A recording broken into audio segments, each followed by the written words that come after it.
이 가족 사진을 찍다 보면요, 결혼 사진에는 남편하고 아내분 두 분밖에 안 계십니다. 그리고 또 그 사진 안에는 키워주신 부모님이 계시죠. 그리고 그로부터 한 10년 지나서 아니면 5년 지나서 보면 부모님은 옆으로 빠지고 나중에 그 가운데 부부의 손을 잡고 있는 아이가 나타나요. 엄마랑 아빠는 아이를 통해서 손을 잡게 되죠. 새로운 유대 관계가 생기면서 또 다른 나를 만나게 되는 거예요.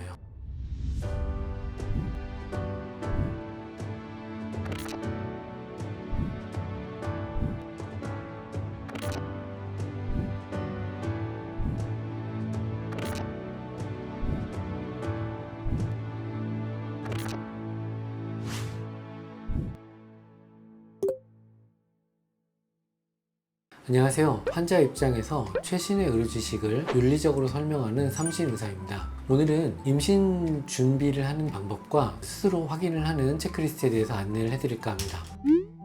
우선 상과학 교과서를 보면요, 예전에는 임신하고 나서 임신 끝날 때까지, 그때까지만 설명하는 내용이 대부분이었어요. 10년 전 정도부터는 새로운 챕터가 하나 들어갔는데요, 임신 전 상담이라는 게 들어갔어요. 왜 들어가게 됐냐면, 이전에는 봤더니 준비하지 않았던 임신으로 인해서 당뇨가 있었다거나 아니면 특정 약물에 노출됐다거나 이런 걸로 인해서 문제가 좀 생긴 걸 확인한 거예요. 그래서 임신 전부터, 즉 수정되기 전부터 뭔가 준비를 해야겠다. 그래서 그런 거에 대한 내용이 필요하고, 보통은 우리는 신혼검진으로 알고 있는데 스스로 몸을 정리하는 방법이 있고요, 병원의 도움을 받아서 확인해서 치료하는 방법이 있습니다. 그 내용을 안내해 드리겠습니다.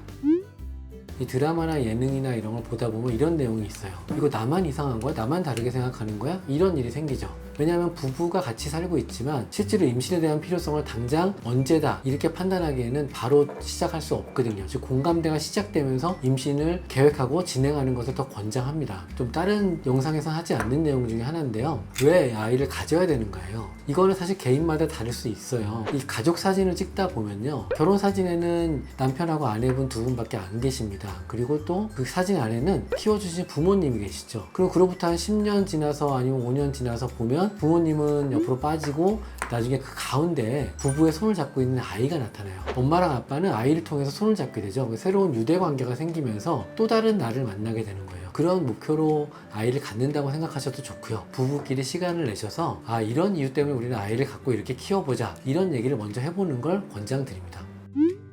두 번째로는요, 언제 아이를 가질까입니다. 그 산부인과 진료를 하다 보면 하필 왜 지금 아이가 생겼죠? 이런 얘기를 하는 분들도 계세요. 그리고 어떤 분들은 아이를 언제 가져야 될지에 대한 생각도 없는 분들도 계세요. 관심이 좀 낮은 거죠. 예전에는 결혼을 하면 아이는 당연히 생겼고 그 다음에 그 아이를 키우는 게 당연히 일이니까 난임 이런 데 관심이 없었어요. 근데 지금은 아이를 갖는데 시간이 늦게 결혼하기도 하고 여러 가지 사회 참여로 직장 일을 하다 보니까 아이를 갖는 타이밍이 굉장히 중요한 시대가 왔어요. 남편분하고 아내분하고 상의를 하셔서 언제쯤 아이를 가져야겠다 이런 걸 확인을 하시고, 또 특정 나이가 넘는다면, 예를 들면 아내분의 나이가 35세 이상인 경우라면 조금 더 일찍 고민하는 걸 권장드립니다. 그래서 보통은 결혼하고 1년 지나서 가지시는 경우가 대부분이시긴 해요. 근데 나는 생리가 불규칙하다, 그럴 때는 그냥 피임 안 하고 임신을 시도하는 걸 더 권장드리긴 합니다.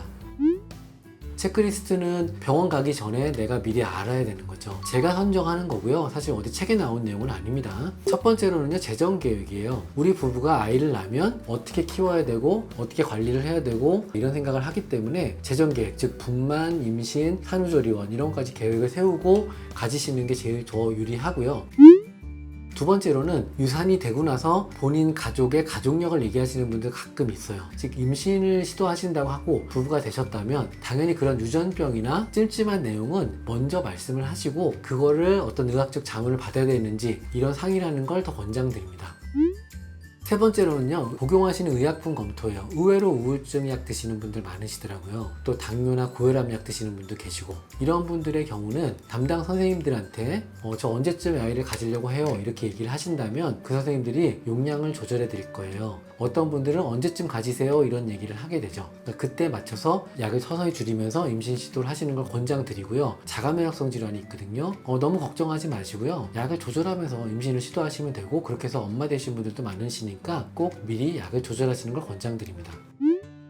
그 다음에 이제 우리가 살면서 꼭 빼먹지 않는 식단이에요. 비타민, 미네랄, 항산화제, 단백질 이런 게 몸에 좋다는 건 누구나 다 알아요. 그래서 그런 거를 균형 잡힌 식단을 드시는 게 좋고요. 밖에서 사 드신다면 적어도 종합 비타민제 하나 정도는 드시는 걸 권장드리고, 과일하고 채소를 더 드시는 게 좋습니다. 물을 많이 드셔서 수분을 유지하는 게 좋고요. 보통 우리가 생각하는 이건 만든 음식이야, 뭐 밀가루 음식이나 국수, 그 다음에 이제 액상과장에 들어있는 것들, 이런 것들은 자제하시는 걸 권장드립니다. 맵고 짜고 자극적인 음식들을 많이 좋아하시는 분들 계신데요, 외식을 하다 보면 많이 먹게 돼요. 그런 게 나중에 영향을 줄 수도 있습니다. 그래서 그런 건 좀 피하시고, 호밀빵이나 혼합 잡곡류들은 혈당을 급하게 놀리지 않아요. 그러니까 그런 식사를 하시는 게 몸의 컨디션 조절에도 굉장히 좋습니다. 또 우리나라 국민 음식 중에 하나인 커피는 아메리카노가 프랜차이즈 기준으로 한 잔이 120g 정도, 미리그램 정도 되거든요. 근데 보통 권장은 200mg 정도 되고요. 그냥 내려 먹는 것도 한 잔 정도 드시는 건 특별히 문제가 되지 않습니다. 그리고 가능하면 낮에 드시는 걸 권장드리고요. 그 다음에 술의 경우는 하루 5잔 이상이나 또 일주일에 2번 이상 드시는 건 임신 준비할 때는 좀 부적절하다고 말씀드릴 수 있고요. 흡연은 전자담배도 안 돼요 이렇게 얘기하시는 분들 계신데, 안 하시는 게 당연히 좋습니다. 난임에도 영향이 있기 때문에 흡연은 당연히 조절하시는 걸 권장드립니다. 또 회 많이들 좋아하시더라고요. 생선초밥이나 회. 큰 생선일 경우 최종 포식자이기 때문에 수분 함량이 높아질 수 있어요. 회나 이런 것도 조금씩 줄이시는 게 좋습니다.